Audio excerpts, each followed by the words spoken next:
ظاہر ہے کلاس میں جو ٹیچر پڑھا رہی ہو تو اس کو اپنا چہرہ دکھانا پڑے گا، ٹھیک ہے، اس کے بغیر تو ان کو سمجھ نہیں آئے گی۔ اور سیکنڈری اسکول میں پڑھانا ہے یا پرائمری اسکول میں پڑھانا ہے؟ پرائمری اسکول میں۔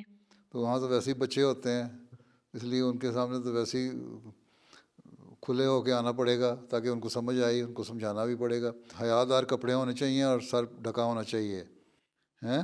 جی حضور۔ اور اس کے بعد جس طرح مرضی پڑھاؤ، اور اس کو کہہ دو کہ یہ لباس ایسا ہے جو حیا دار ہے، اور میں سمجھتی ہوں کہ اپنی حیا کو قائم کرنے کے لیے میں اس کو پہنوں، قطع نظر اس کے کہ مذہب کیا کہتا ہے۔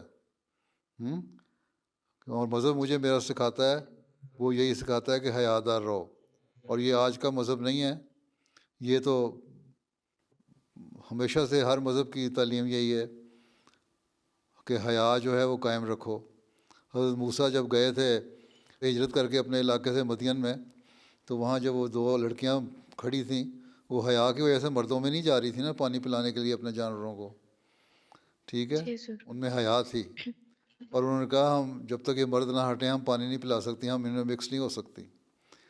تو حضرت موسیٰ نے پھر ان کے جانوروں کو پانی پلا دیا، اور وہ اپنے جانور لے کے چلی گئیں۔ اس کے بعد پھر آگے قرآن شریف میں ذکر ہے کہ ایک ان میں سے حیا سے شرماتی ہوئی آئی اور اس نے کہا میرا باپ تمہیں بلا رہا ہے، اور وہاں بھی حیا کا ذکر ہے۔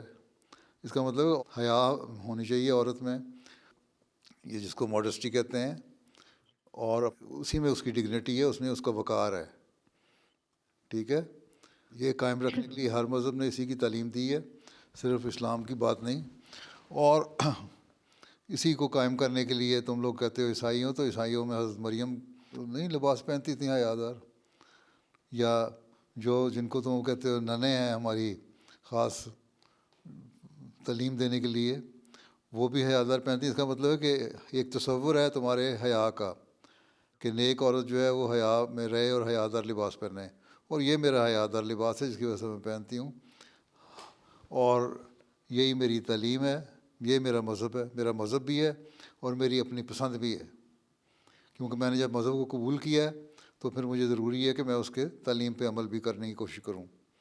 یا تو میں مذہب نہ مانوں، ٹھیک ہے، اللہ تعالیٰ کہتا ہے کہ کوئی جبر نہیں ہے تو میں مذہب ضرور مانو، مسلمان ہو، اور اگر تم نے مان لیا، اسلام مان لیا، تو پھر اسلام کی تعلیم پہ بھی عمل کرنا ہوگا، اس میں کسی کمپلیکس کی ضرورت ہی کوئی نہیں ہے، کھل کے بات کرو، اور ہمیشہ ان کی مثالوں سے بھی ان کی مثال دیا کرو، تمام نبیوں سے، موسیٰ سے لے کے نیچے آؤ نا، کہنا ابراہیم مذہب ہے ہمارا، یہودیوں کو بڑا فخر ہے کہ جی ہم سب سے پہلے موسیٰ کا مذہب چلا تھا ابراہیم میں سے، تو اس لیے ہماری سپریمیسی قائم ہے زیادہ۔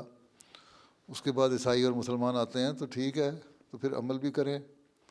تو ہم تو اپنے مذہب پہ عمل کرنے والے ہیں، ٹھیک ہے، جی کوئی کمپلیکس نہیں ہے، جرت پیدا کرو اور کھل کے بتایا کرو۔ ہاں اگر تمہارے عمل وہ نہیں ہے جو تمہارا مذہب کہتا ہے تو پھر تمہیں شرم آنی چاہیے۔ اگر نمازیں نہیں پڑھتی 5 وقت، اگر اچھے اخلاق نہیں ہیں، لوگوں سے اچھے طور پہ نہیں ملتی، لوگوں کا حق نہیں ادا کرتی، اور اپنے جو فرائض ہیں ان کو صحیح طرح انجام نہیں دیتی، تو اس پہ تو شرم آنے والی بات ہے۔